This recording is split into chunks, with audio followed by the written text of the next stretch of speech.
The first rule of the United Terran Exploration Corps was simple: never make first contact without authorization. Which was exactly why Lieutenant Elias Ward was already in trouble. His shuttle had gone down on an uncharted moon in the Eris-Hell system, a crash so violent he barely remembered the alarms. Smoke, darkness, then silence. The next thing he recalled was waking up in snow. Only it wasn't snow. The ground was covered in crystalline dust, glowing faintly blue beneath a lavender sky. The planet, not on any chart, should have been barren. Instead, someone was standing over him. A girl. Not human. Her skin glimmered like opal, shifting colors with every breath. Bioluminescent freckles dotted her cheeks. Her eyes were huge, violet, luminous, and full of something he didn't expect from a stranger, let alone an alien. Oh. She reached toward him but stopped short, fingers trembling as if she didn't dare. "Don't be afraid," Elias whispered, though he wasn't sure who he was reassuring, her or himself. Her lips parted. She spoke in a soft, melodic tone, and to Elias's shock, his translation chip interpreted perfectly. I've waited my whole life for this."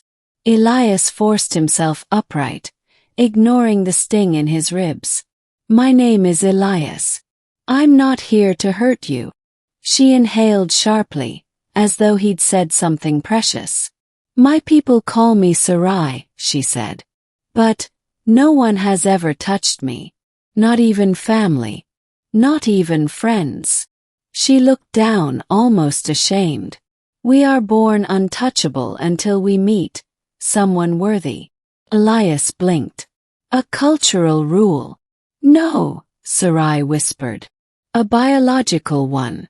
If another of my species touches me before the bond is meant, I die." Instantly, Elias froze, horrified, until she lifted her gaze again. "But you're not like us," she breathed. "And the prophecies say someone not of our world would come. Someone who could touch without killing." She reached out again, barely holding her composure. "Will you be the first to touch me, human?" Silence swallowed the air around them. Elias swallowed. "If I touch you and I'm wrong." "You won't be," she said, not with arrogance, but with absolute conviction. "I've seen you in my dreams since childhood. My people call me a seer. But even they doubt me. They think the outsider isn't real. They think I'm broken." She stepped closer, desperate and scared at once. "Let me prove I'm not." Elias studied her face and saw it. Years of isolation, curiosity, longing, and a fear that she might be wrong. He slowly raised his hand. Her breath caught. His fingertips brushed hers. A flash of light burst between them. Not fire, not electricity, but warmth like sunlight made physical. Sarai gasped, tears welling instantly. Not from pain but joy. "You're real," she whispered. "You're real." Her knees buckled. Elias caught her before she fell, and the moment he pulled her into his arms, her body glowed with radiant energy that spiraled around them both. Sarai clung to him like someone starved for connection her entire life. "I never thought this day would come," she cried into his shoulder. "I thought I would die without ever being held." Elias held her tighter. He didn't know it yet, but that moment would change the universe. The weight of first contact. Hours later, Elias limped beside Sarai across crystalline plains toward her homeland, the city of Verithil. Towering white structures curved like seashells, glowing with inner light. The architecture felt alive. But the warmth faded as soon as they reached the gates. Every Verithian stared. Whispers rippled like shockwaves. "No one has ever touched the seer," Sarai murmured to Elias. "They will not understand." A group of armored guards approached, spears crackling with crackling plasma energy. The commander glared at Elias. Human. Step away from the girl. Now. Sarai stepped between them. He is not a threat. He is the one I foresaw. The so-called prophecy. The commander scoffed. Lies of a child desperate to be normal. She is normal. Elias snapped, surprising even himself. Gasps echoed. Silence, the commander snarled. You will not speak until spoken to. But Sarai didn't back down. If you lay a hand on him, I die, she warned. That stopped them cold. The Varethians stared with disbelief, then fear. The city seemed to shift moods instantly. The guards lowered weapons. The crowd whispered among themselves, and someone shouted, The outsider lives, she touched him and lives. Another voice added, Then the prophecy is real. Within minutes, Sarai and Elias were taken to the royal spire, not as prisoners, but as an event no one alive had ever seen. Sarai's mother, the High Matriarch, met them in her throne hall. She was regal, stoic, radiant, and cautious. Sarai approached her with trembling hands. Mother, I wasn't wrong. Elias is the one. The matriarch studied him with terrifying intensity. If this is true, then the universe has shifted tonight. Elias nodded once. I never meant to disrupt your world. I only crashed here. I didn't choose any of this.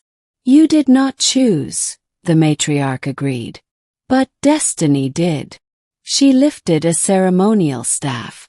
Once a seer is touched and lives, the bond must be completed. Human, do you understand the gravity of this? Elias frowned. What does that mean? Sarai turned toward him. Her voice trembled. It means, we are bound for life. Spiritually. Emotionally. If either of us betrays the bond, we both die. Silence crushed every sound. Elias stepped back. I didn't sign up for that. Sarai's eyes filled instantly, not with guilt but heartbreak. The first heartbreak of her life. I know, she whispered. I didn't ask to be born like this. I didn't want my first touch to be a sentence for you.